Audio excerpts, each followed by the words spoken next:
Audio 2। पुस्तक केचुआ खाद वर्मी कल्चर संदर्शिका। Vermicomposting manual. लेखक रत्नात्मक प्रकोष्ठ, शांतिकुंज। Chapter 1 continued. अध्याय 1 जारी। केंचुओं का पाचन तंत्र बड़ा ही व्यवस्थित होता है। उसके द्वारा खाया गया ऑर्गेनिक वेस्ट उसकी आंतों में पूरी तरह चक्की जैसी पिसाई की प्रक्रिया से गुजरता है तथा उसे श्रावित म्यूकस के साथ मिक्स हो जाता है, जिसमें आसानी से अवशोषण योग्य कार्बोहाइड्रेट्स, इजीली एब्जॉर्बेबल कार्बोहाइड्रेट बहुत अधिक मात्रा में होता है। ये इंटेस्टाइन के माइक्रोफ्लोरा की ग्रोथ एवं एक्टिविटी में तेजी लाता है, आंत उफान लाने फर्मेंटर का कार्य करती है तथा केंचुओं के एंजाइम्स व माइक्रोब्स की संयुक्त कार्यवाही से बायोपॉलीमर्स जटिल कंपाउंड सरल यौगिकों में टूट जाते हैं। इस प्रकार डीकंपोजिशन सिस्टम में केंचुआ भौतिक रूप से वायु संचारक, क्रैशर एवं मिक्सर का, रासायनिक रूप में विघटक डिग्रेडर का तथा बायोलॉजिकल रूप में स्टिमुलेटर का कार्य करता है। केंचुए द्वारा खाए गए ऑर्गेनिक वेस्ट का CN अनुपात, कार्बन नाइट्रोजन अनुपात घट जाता है तथा जटिल रूप में बंधे हुए पोषक आसानी से उपलब्ध होने योग्य रूप में परिवर्तित हो जाते हैं। CN रेशियो ऑर्गेनिक मैटर के डीकंपोजिशन का माप है। केंचुओं की कास्ट का CN रेशियो खाए गए वेस्ट से बहुत कम हो जाता है। केंचुए ऑर्गेनिक वेस्ट की कार्बन का उपयोग एनर्जी स्रोत के रूप में करते हैं। अपनी मेटाबॉलिक एक्टिविटी में कार्बन का कुछ भाग कार्बन डाइऑक्साइड के रूप में रिलीज कर देते हैं। उत्पादित म्यूकस एवं नाइट्रोजन युक्त मलोत्सर्ग से नाइट्रोजन का लेवल बढ़ जाता है, जो CN रेशियो को कम कर देता है। पाचित एवं विघटित ऑर्गेनिक मैटर का बहुत थोड़ा अंश 5 से 10% केंचुए द्वारा अवशोषित किया जाता है और अधिकांश भाग, जो कि अपेक्षाकृत स्टेबल ह्यूमस के रूप में होता है, छोटी छोटी गोलियों अथवा दानेदार विष्ठा के रूप में बाहर निकाल दिया जाता है, जिसे प्रायः वर्मी कास्टिंग के नाम से जाना जाता है। इस प्रकार ऑर्गेनिक वेस्ट के केंचुए की आहार नली से गुजर जाने का परिणाम होता है पोषक तत्वों की अधिक उपलब्धता, माइक्रोब्स की बढ़ी हुई संख्या तथा बहुत सारे बायोएक्टिव कंपाउंड्स की अधिकता। इसके अतिरिक्त आयतन में अत्यधिक घटोतरी हो जाती है, जो वेस्ट मटेरियल के 40 से 60% तक होती है। घनफल बटे आयतन में इतनी घटोतरी किसी भी विधि से बनाए गए कंपोस्ट में नहीं होती। वर्मी कंपोस्ट में अन्य कंपोस्टों की अपेक्षाकृत अधिक पोषक प्रतिशत होने का यह भी एक कारण है। केंचुओं का उपयोग करके ऑर्गेनिक मैटर को इस प्रकार पाचित कराने की प्रक्रिया वर्मी कंपोस्टिंग के नाम से जानी जाती है। शीर्षक: भूमि की बायोलॉजिकल गुणवत्ता में सुधार। भूमि की उर्वरता को बनाए रखने तथा पौधों को पोषक तत्व उपलब्ध कराने में सूक्ष्म जीवों माइक्रोब्स की बहुत महत्वता है। इनके अभाव अथवा निष्क्रिय स्थिति में निरंतर रासायनिक उर्वरकों के रूप में डाले गए पोषक तत्व भी पौधों को नहीं मिल पाते हैं। इनकी संख्या, विविधता एवं सक्रियता के आधार पर ही मृदा की बायोलॉजिकल गुणवत्ता बनती बिगड़ती है। वातावरण, एटमॉस्फेयर, हाइड्रोस्फीयर तथा लिथोस्फीयर में मौजूद माइक्रो ऑर्गेनिज्म की जटिल श्रृंखला जीवों एवं पौधों के अंशों पर मृत्यु होने के क्षण से ही सक्रियता से कार्य करती है। किसी भी पौधे, जंतु, सूक्ष्म जीव में यदि कोई भी मृत्यु ऊतक, डेड टिश्यू है, तो वह तुरंत ही माइक्रोब्स द्वारा आक्रमण कर दिया जाता है। बैक्टीरिया और फफूंदी का यह सेपोरोफाइटिक ग्रुप कहलाता है, जो कि तंतुओं के जटिल प्रोटोप्लाज्मिक अंशों की तोड़फोड़, डिसइंटीग्रेशन के कार्य को प्रारंभ करता है। मृत तंतुओं पर काम करने वाला तथा रासायनिक जटिलता के बंधनों को ढीला करने वाला चूंकि माइक्रोब्स का यह प्रथम ग्रुप है, इन्हें प्राइमरी डीकंपोजर भी कहते हैं। प्राइमरी डिकम्पोजर ऑर्गेनिक मैटर की कार्बन को एनर्जी स्रोत के रूप में इस्तेमाल करते हैं और अपने को माध्यम में स्थापित करते हैं। आगे श्रेणीबद्ध अनुक्रम में माइक्रोब्स के कई ग्रुप की एक्टिविटी के परिणाम स्वरूप फाइनल स्टेज में ऑर्गेनिक मटेरियल का परिवर्तन स्ट्रक्चरलेस एमोर्फस ह्यूमस में होता है। माइक्रोब्स का स्थापित होना तथा उनकी गतिविधि ऊर्जा के उपलब्ध स्रोत एवं अन्य बायोटिक अबायोटिक अनुकूल दशाओं पर निर्भर करती है। यद्यपि भूमि में ये माइक्रोब्स बहुतायत की संख्या में रहते हैं, परंतु अब ऑर्गेनिक कार्बन जो कि ये ऑर्गेनिक मैटर से लेते हैं की कमी होती है, तो ये निष्क्रिय व अक्षम इनएक्टिव एंड इनएफिशिएंट बने रहते हैं। ऑर्गेनिक मैटर के बिना रासायनिक उर्वरकों की निरंतर आपूर्ति भी पौधों को भूमि में डाले गए पोषकों को इस्तेमाल करने में असमर्थ कर देती है, क्योंकि इन उर्वरकों का खनिजीकरण, मोबिलाइजेशन तथा पौधों के पोषक तत्व लेने का स्टिमुलेटरी प्रभाव न्यूनतम रह जाता है। अतः फसल लेने के लिए मृदा सूक्ष्म जीवों के लिए उपयुक्त माइक्रो एनवायरनमेंट बने रहना अति आवश्यक है। इस माइक्रोबियल समुदाय पॉपुलेशन के अलावा भी बहुत सी माइक्रोस्कोपिक एवं मैक्रोस्कोपिक ऑर्गेनिजम्स की श्रृंखला भूमि में है, जो आंशिक रूप से विघटित ऑर्गेनिक मैटर पर जिंदा रहती है। अतः ये सैप्रोफेगस ऑर्गेनिज्म प्रकृति में डिकम्पोजर्स की श्रृंखला में सेकेंडरी डिकम्पोजर्स कहलाते हैं, क्योंकि ये ऑर्गेनिक मैटर पर एक बार माइक्रोबियल एक्टिविटी के डिकम्पोजिशन प्रारंभ हो जाने के बाद ही भक्षण कर सकते हैं। इन सॉइल माइक्रो ऑर्गेनिजम्स को साइज के अनुसार माइक्रो, मेसो एवं माइक्रोफोना 3 ग्रुपों में बांटा जाता है। इन ग्रुपों में सभी सैप्रोफेगस ऑर्गेनिजम्स डिकम्पोजिशन प्रक्रिया को तेज करने का कार्य करते हैं। ऑर्गेनिक मैटर पर इनका भक्षण एवं शोधन मटेरियल को पाचन तंत्र में एंजाइम्स के द्वारा ब्रेकडाउन का अवसर पैदा करता है तथा विष्ठा आगे माइक्रोबियल स्थापना एवं वृद्धि के लिए बढ़ा हुआ सरफेस एरिया प्रदान करती है। इस प्रकार डिकम्पोजिशन प्रक्रिया को तेज करने तथा मृदा की स्ट्रक्चरल प्रॉपर्टीज में सुधार के लिए सेकेंडरी डिकम्पोजर्स की प्रमुख भूमिका है। केंचुआ मैक्रोफोना ग्रुप में सबसे प्रमुख सेकेंडरी डिकम्पोजर है। यह पाया गया है कि वर्मी कंपोस्ट में लाभकारी सूक्ष्म जीव बहुत अधिक संख्या में होते हैं, जैसे कि nitrogen fixing bacteria, phosphate solubilizing bacteria, fungi, actinomycetes, पौधों की बढ़वार को प्रमोट करने वाले बैक्टीरिया तथा बहुत सारे पॉलीमर्स जैसे सेल्यूलोज व लिग्निन को विघटित करने की क्षमता रखने वाले सूक्ष्म जीव। शीर्षक: वर्मी कंपोस्ट बनाने हेतु केंचुओं का उपयोग।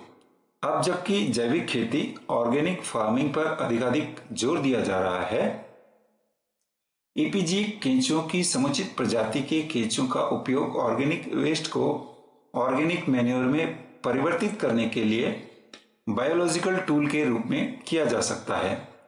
परंपरागत रूप में गड्ढों में कंपोस्ट बनाने में समय काफी 6 से 9 माह लगता है तथा बनी हुई खाद की गुणवत्ता भी अच्छी नहीं होती है। काफी कचरा, हार्ड टू डिग्रेड मटेरियल अनडिकम्पोज्ड रह जाता है। वर्मी कंपोस्टिंग में समय सामान्यतः 1/3 लगता है और प्राप्त कंपोस्ट की गुणवत्ता भी उच्च कोटि की होती है। लिग्निन युक्त ऑर्गेनिक वेस्ट भी आसानी से डिकम्पोज किए जा सकते हैं।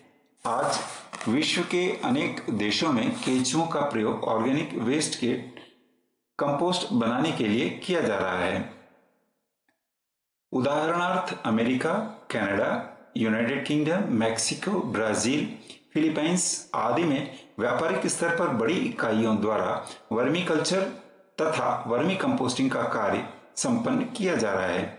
आज अमेरिका में अनुमानित 90,000 केंचुआ फार्म कार्यशील हैं तथा हजारों डॉलर मूल्य के केंचुए जापान को निर्यात किए जाते हैं। हमारे देश में दक्षिण भारत के प्रदेशों विशेषतया कर्नाटक व केरल में केंचुओं से वर्मी कंपोस्ट बनाने का कार्य व्यावसायिक रूप में तथा कृषकों द्वारा बागवानी की खेती के लिए कई स्थानीय प्रजातियों का प्रयोग करके सफलतापूर्वक किया गया है तथा कृषकों में बहुत लोकप्रिय हो रहा है। कृषि विश्वविद्यालय बेंगलुरु कर्नाटका तथा central crop research institute Kasaragod Kerala में वर्मी कंपोस्टिंग के लिए प्रजातियों की उपयुक्तता की टेस्टिंग तथा अन्य व्यावहारिक पहलुओं पर सराहनीय कार्य हुआ है। अन्य प्रांतों में भी छुटपुट स्तर पर कहीं कहीं व्यावसायिक रूप में वर्मी कंपोस्टिंग का कार्य प्रारंभ हुआ है, परंतु जन सामान्य में इस जानकारी का पूर्णतया अभाव है। यदि वर्मी कंपोस्टिंग टेक्नोलॉजी को जन सामान्य तक पहुंचाकर लोकप्रिय बनाया जाए तो इससे न केवल कृषि को स्वावलंबी, टिकाऊ व कम खर्चीली बनाया जा सकता है, बल्कि व्यावसायिक स्वरूप देकर कितने ही बेकारों को स्वरोजगार का माध्यम बनाया जा सकता है।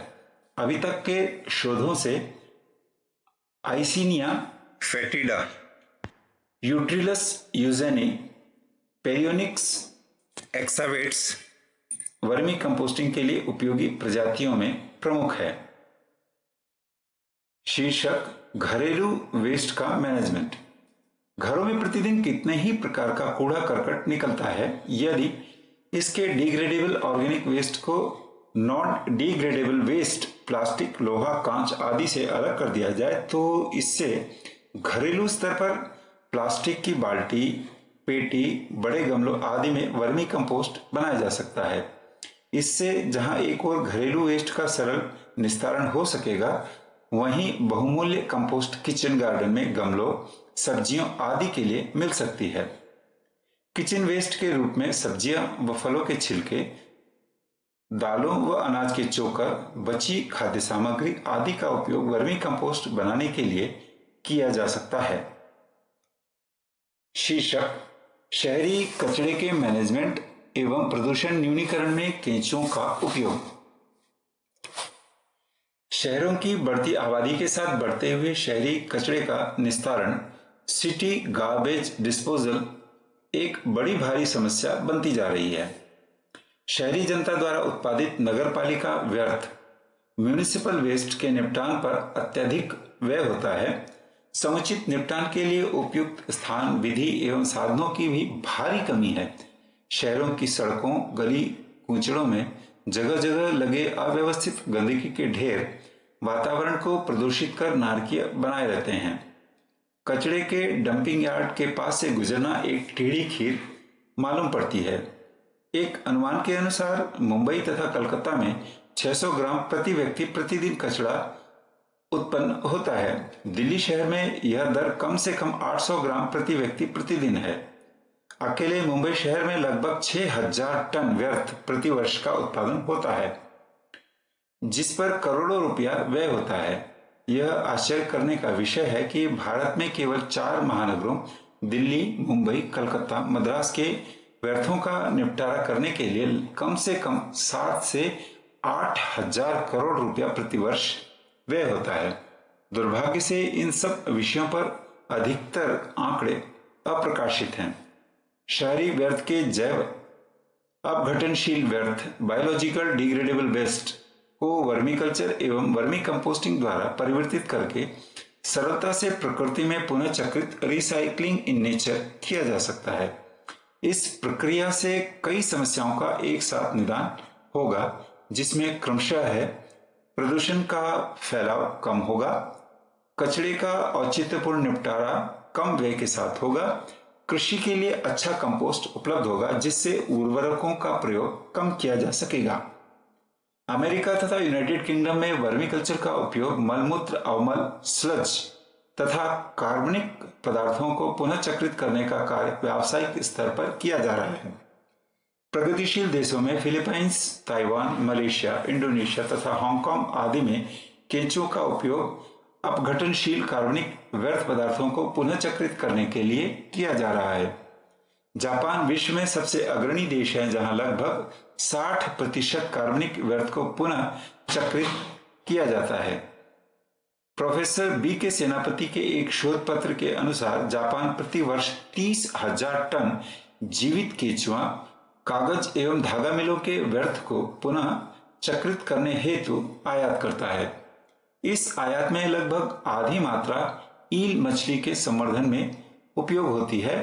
इसी प्रकार से कनाडा में प्रतिवर्ष $30,000 के केंचुओं का निर्यात अमेरिका को किया जाता है।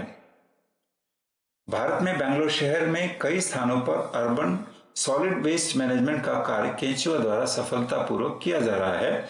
इसके लिए विधियां भी विकसित की गई है। शीर्षक खाद्य प्रोटीन के रूप में उपयोग। वर्मी कल्चर के केंचुओं के अधिशेष संग्रह सरप्लस वॉर्म्स को सरलता से उपयोगी जंतु प्रोटीन में परिवर्तित किया जाता है। वर्मी प्रोटीन का उपयोग मछली, सूअर तथा अन्य जीवों, मुर्गी, बतख, जापान बटेर के भोजन में पौष्टिकता बढ़ाने के लिए किया जाता है। कुछ देशों में केंचुओं का उपयोग मनुष्य के भोजन के रूप में किया जाता है। ऑस्ट्रेलिया तथा न्यूजीलैंड के कुछ आदिवासियों द्वारा केंचुओं का उपयोग भोजन में किया जाता है।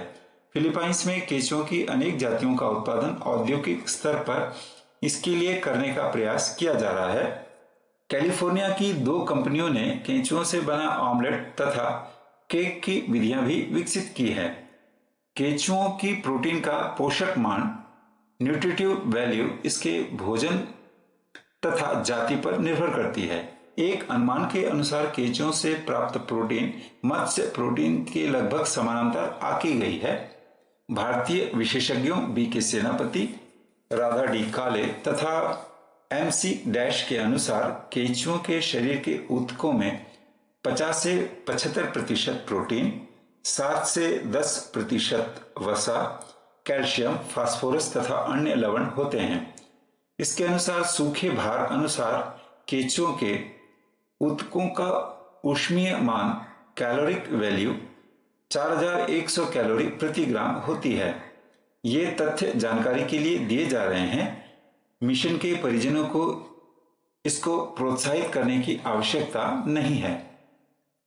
शीर्षक औषधियों में उपयोग। केंचुओं के शरीर से बनाई गई विभिन्न औषधियां प्रोफेसर S. जयराजपुरी यूनानी पद्धति में घाव, बवासीर, पाइल्स, गठिया, पीलिया, मसाने की पथरी, स्टोन्स ऑफ गॉल ब्लैडर, खराब गला, हार्निया, श्वास रोगों तथा नपुंसकता, सेक्सुअल इम्पोटेंसी आदि रोगों में प्रयोग की जाती है। शीर्षक वर्मी कंपोस्टिंग इंडस्ट्री की भारत में असीम संभावनाएं।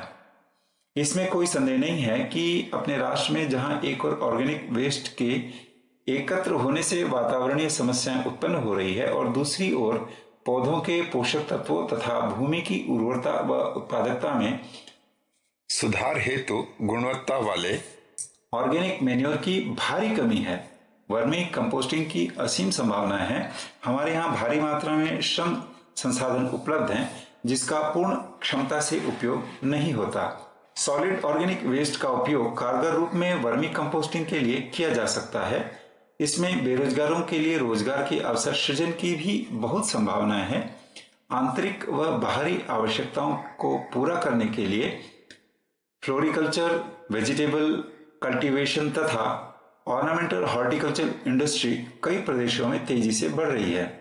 वर्मी कंपोस्टिंग के लाभों का एहसास तथा ऑर्गेनिक फार्मिंग एवं व्यावसायिक हॉर्टिकल्चर में इसके बढ़ते हुए उपयोग को देखते हुए वर्मी कंपोस्टिंग को पूरे भारत में स्मॉल स्केल एवं कॉटेज इंडस्ट्री के रूप में विकसित करने की असीम संभावनाएं हैं।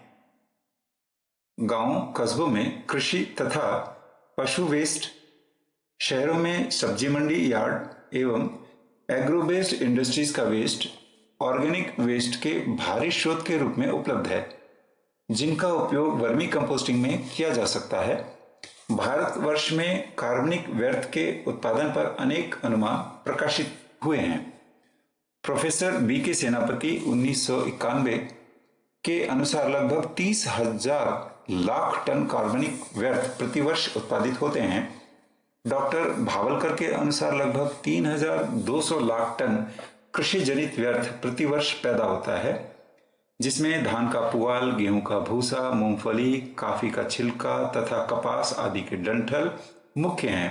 केवल गन्ने की खोई के रूप में 40.92 लाख टन व्यर्थ प्रति वर्ष होता है, जो अधिकतर ईंधन के रूप में जला दिया जाता है और प्रदूषण की समस्या बढ़ाता है। एक अन्य अनुमानानुसार प्रोफेसर एस जयराजपुरी के लेखानुसार भारत में प्रतिवर्ष 2000 लाख टन व्यर्थ द्रव लिक्विड वेस्ट तथा जानवरों के मलमूत्र के रूप में उत्पादित होते हैं।